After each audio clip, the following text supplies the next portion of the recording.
I used to think that if I cared enough, explained clearly enough, and stayed patient long enough, I could help almost anyone make a better decision. Looking back, I don't think that belief came from arrogance. It came from hope. Whenever I learned something that genuinely seemed useful, I felt an almost irresistible urge to share it, especially with people I loved.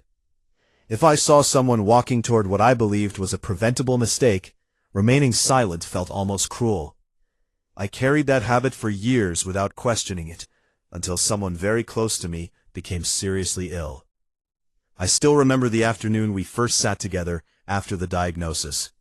The room was unusually quiet, except for the soft humming of an old fan and the occasional traffic outside the window. They looked at me and asked, "Tell me honestly, is this something that can be fixed?" I paused much longer than they probably expected. I wanted to offer certainty, because certainty is comforting, but I couldn't. "I don't know if anyone can promise that," I finally said. "What I do think is that there are things we can still do to help your body stay as strong as possible." They nodded, although I could tell it wasn't the answer they wanted. Like most people, they weren't searching for probabilities. They were searching for hope. During the following month, we settled into a routine that felt almost ordinary despite the circumstances. Meals became more intentional. Rest was scheduled instead of accidental. Every few days I quietly observed small details that most people probably wouldn't notice. They still enjoyed conversations. They still laughed at familiar stories. They could walk around the neighborhood without appearing completely exhausted. Their posture remained relatively upright. Even the visible signs of the illness didn't seem dramatically different from week to week.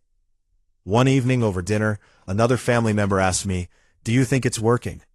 I looked across the table before answering, "I think things haven't gotten worse." They frowned. "That's all?"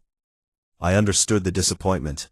To someone waiting for dramatic improvement, stability can feel like failure. But from what I had seen and read, maintaining quality of life while slowing further decline was often a meaningful outcome, even if it didn't look impressive from the outside. At the time, I believed that understanding would eventually comfort everyone. I was wrong. As the weeks passed, the pain became more unpredictable. Some nights, they woke repeatedly, unable to find a comfortable position.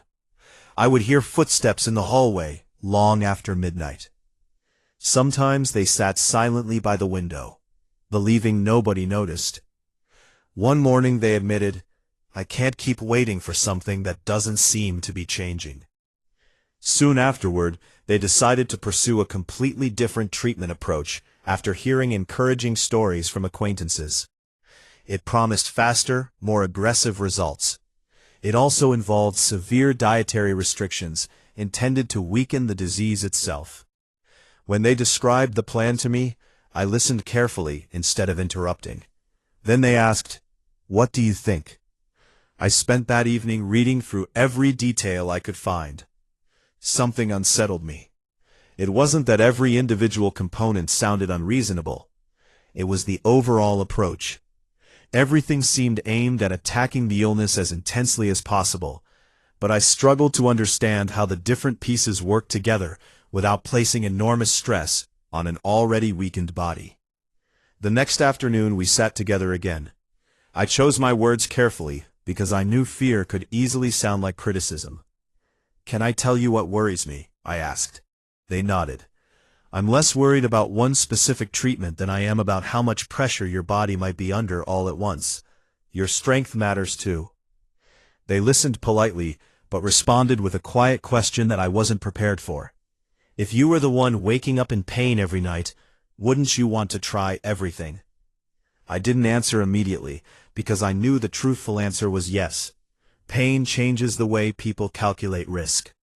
Something that feels dangerously uncertain to an observer can feel entirely reasonable to the person carrying the suffering. That conversation ended gently, but I sensed we had arrived at a crossroads. They had already made their decision before asking my opinion. They weren't really seeking guidance. They were seeking reassurance. I couldn't honestly give it, so I simply said, "Whatever you choose, I hope it helps." Over the following weeks I visited often, without bringing up the disagreement again. I helped prepare meals when they wanted to eat. I sat quietly when they preferred silence. Sometimes we watched old movies together without discussing the illness at all. Gradually, however, I began noticing changes that were difficult to ignore. At first glance, some relatives celebrated what looked like positive signs. "They're sleeping much better now," someone remarked one afternoon. I almost agreed before realizing what I had actually observed. They weren't simply sleeping better. They were sleeping for unusually long periods during the day, often missing the hours when they had previously been most active. Their conversations became shorter. Their voice gradually lost its strength. Walking from one room to another required more pauses than before. Even their posture slowly changed, until I realized they no longer stood quite as straight. One day, another visitor smiled hopefully and whispered, "Look, the affected area seems to be draining. Maybe that's a good sign." I wanted to believe it too. Instead, I quietly noticed surrounding changes that concerned me more than the drainage itself. The color had changed. The surrounding tissue no longer looked the same. I remember standing in the kitchen afterward, staring at a glass of water I hadn't touched, wondering whether I was becoming too pessimistic. Maybe I was focusing on risks because that's simply how my mind worked. Maybe I was missing genuine improvement because I expected problems. The uncertainty bothered me almost as much as the illness itself. Around that time, I came across something in a psychology article that stayed with me far longer than I expected. It described a cognitive bias called escalation of commitment. Researchers had found that after people invest significant time, money, hope, or emotion into a decision, they often become less willing to recognize evidence that the decision may not be working. Instead of reevaluating, they search more intensely for signs that justify continuing, because admitting uncertainty feels emotionally painful. I had never heard the concept explained so clearly before. It wasn't describing stubborn people. It was describing ordinary human beings trying to protect themselves from regret. That realization changed the way I saw everything happening around me. I stopped assuming anyone was deliberately ignoring reality. I began understanding how hope itself could quietly reshape what people noticed. We naturally looked harder for evidence supporting what we desperately wanted to believe. Once I recognized that tendency in others, I caught myself doing exactly the same thing. I had been searching just as selectively, only in the opposite direction. I was paying closer attention to warning signs because I feared missing them. Neither of us was seeing the entire picture as objectively as we imagined. During one visit, they asked me softly, "Do you think I've made a mistake?" The question caught me completely off guard. I looked at them for several seconds before answering. "I honestly don't know," I said. "I know what worried me before, and I know what worries me now. But I also know none of us gets to compare this life with another version where different choices were made." They stared quietly out the window. "Everyone keeps telling me different things," they whispered. "Sometimes I wish somebody would just decide for me." I understood that feeling more than I expected. Decisions become strangely heavy when every option carries uncertainty. Yet I also knew that if I chose for them, the consequences would never truly belong to me. They would still wake up each morning inside their own body, while I simply carried opinions. That realization settled heavily inside me. I continued offering observations whenever they asked. I explained possible benefits, alongside possible risks, as honestly as I could. Sometimes they followed my suggestions. Sometimes they didn't. Surprisingly, our relationship became calmer after I stopped trying to persuade them every time we disagreed. Our conversations became less defensive because they no longer felt they had to protect their choices from me. Instead, they simply shared what they were experiencing. We talked about ordinary memories more often than medical decisions. We laughed about embarrassing family stories. We complained about the weather. Those simple moments gradually became more valuable than winning any argument could ever have been. Months later, while scrolling through comments beneath an unrelated article online, one sentence unexpectedly pulled me back into everything I had lived through. It simply read, "Live your own life well. Please stop directing everyone else's." I reread it several times. At first it sounded almost dismissive.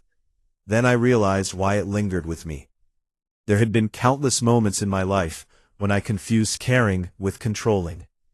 I believed that because I genuinely wanted good outcomes for people, I also had some responsibility to guide their choices toward what I believed was best. But love doesn't erase another person's ownership of their own life. Knowledge doesn't grant authority over someone else's decisions. Even expertise has boundaries. Today, when I think back to that difficult season, I no longer remember the debates nearly as vividly as I remember sitting quietly beside someone whose future neither of us could predict. I remember learning that there is a profound difference between refusing to help and accepting the limits of what help can accomplish. I remember discovering that people rarely change because someone else has assembled a perfect argument. More often, they change when their own experiences make a different path feel possible. And I remember the strange peace that arrived only after I stopped measuring my care by whether I could influence another person's choices. Some doors can be opened with patience, honesty, and compassion. Others remain closed until the person on the other side reaches for the handle themselves.